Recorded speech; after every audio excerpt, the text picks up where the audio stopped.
చాలా మంది అడుగుతారు, బాప్తిజం తీసుకున్న తర్వాత నేను తప్పు చేస్తానేమో. తప్పకుండా చేస్తాను.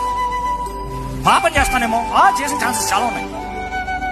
నేను చేయలేదన్నవాడు ఎవడు లేడు. ఇన్ఫాక్ట్ నా జీవితంలో చూస్తే చిన్నప్పటి నుండి దేవుడు అంతా చాలా పిచ్చి. కానీ నా యవన కాలంలోకి నేను బాప్తిజం తీసుకున్న తర్వాతనే పడ్డా.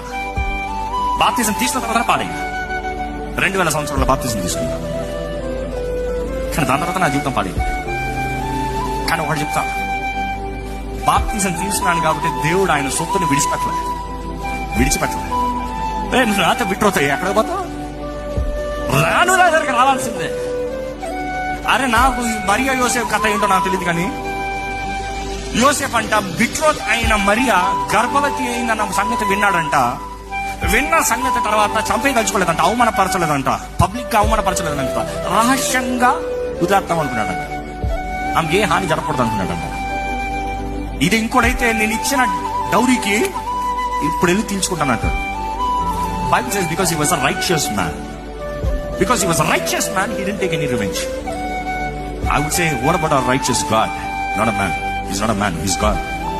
Loving God. Forgiving God. Mariya పాపం చేయలే, తప్పు చేయలే. కానీ తప్పు చేసిన వాడు కూడా దేవుడు క్షమించే దేవుడు.